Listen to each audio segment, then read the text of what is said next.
صلی اللہ علیہ وآلہ وسلم پر وحی کا ابتدائی دور اچھے سچے پاکیزہ خوابوں سے شروع ہوا۔ آپ خواب میں جو کچھ دیکھتے وہ صبح کی روشنی کی طرح صحیح اور سچا ثابت ہوتا۔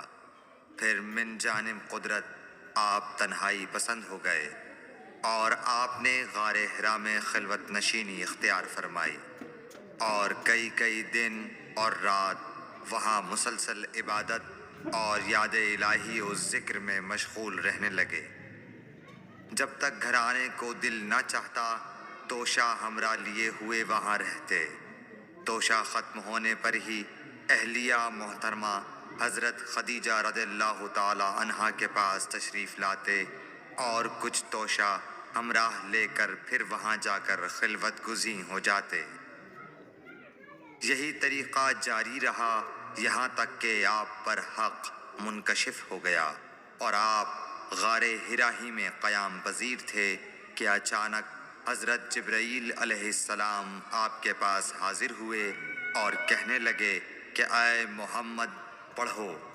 آپ فرماتے ہیں کہ میں نے کہا کہ میں پڑھنا نہیں جانتا۔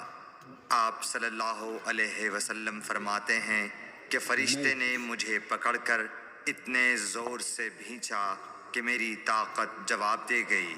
پھر مجھے چھوڑ کر کہا پڑھو۔ میں نے پھر وہی جواب دیا کہ میں پڑھا ہوا نہیں ہوں۔ اس فرشتے نے مجھ کو نہایت ہی زور سے بھینچا کہ مجھ کو سخت تکلیف محسوس ہوئی۔ پھر اس نے کہا کہ پڑھ۔ میں نے کہا میں پڑھا ہوا نہیں ہوں۔ فرشتے نے تیسری بار مجھ کو پکڑا اور تیسری مرتبہ پھر مجھ کو بھینچا۔ پھر مجھے چھوڑ دیا اور کہنے لگا کہ پڑھو اپنے رب کے نام کی مدد سے جس نے پیدا کیا اور انسان کو خون کی پھٹکی سے بنایا۔ پڑھو اور آپ کا رب بہت ہی مہربانیاں کرنے والا ہے۔ بس یہی آیتیں آپ حضرت جبرائیل علیہ السلام سے سن کر اس حال میں غار حرا سے واپس ہوئے کہ آپ کا دل اس انوکھے واقعے سے کانپ رہا تھا۔ آپ حضرت خدیجہ کے ہاں تشریف لائے اور فرمایا کہ مجھے کمبل اوڑھا دو، مجھے کمبل اوڑھا دو۔ لوگوں نے آپ کو کمبل اوڑھا دیا۔ جب آپ کا ڈر جاتا رہا تو آپ نے اپنی زوجہ محترمہ حضرت خدیجہ رضی اللہ تعالی عنہا کو تفصیل کے ساتھ یہ واقعہ سنایا اور فرمانے لگے کہ مجھ کو اب اپنی جان کا خوف ہو گیا ہے۔ آپ کی اہلیہ محترمہ حضرت خدیجہ رضی اللہ تعالی عنہا نے آپ کی ڈھارس بندھائی اور کہا کہ آپ کا خیال صحیح نہیں ہے۔ اللہ کی قسم آپ کو اللہ کبھی رسوا نہیں کرے گا۔ آپ تو اخلاق فاضلہ کے مالک ہیں۔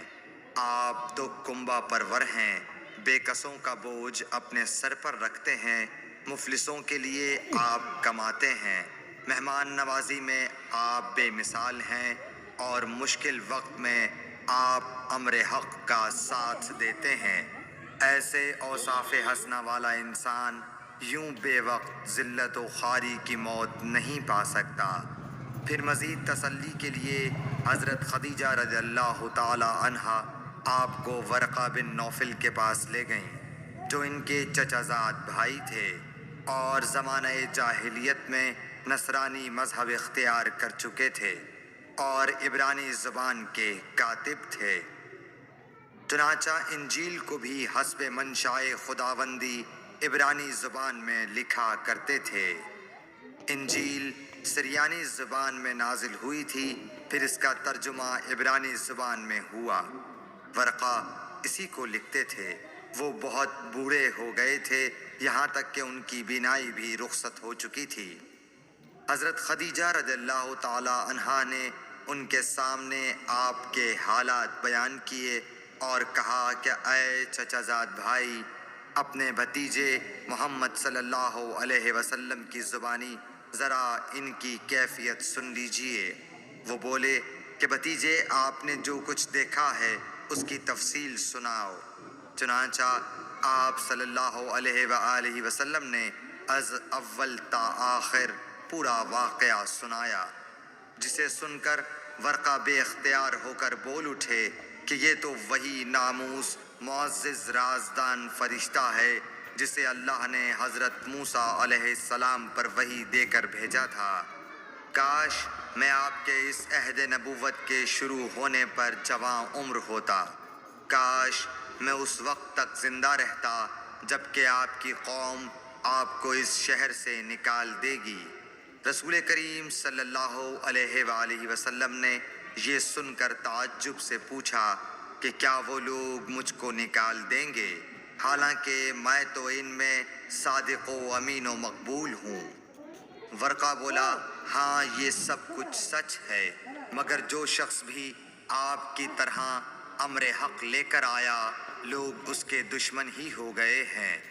اگر مجھے آپ کی نبوت کا وہ زمانہ مل جائے تو میں آپ کی پوری مدد کروں گا، مگر ورقہ کچھ دنوں کے بعد انتقال کر گئے، پھر کچھ عرصے تک وحی کی آمد موقوف رہی۔ صحیح بخاری حدیث نمبر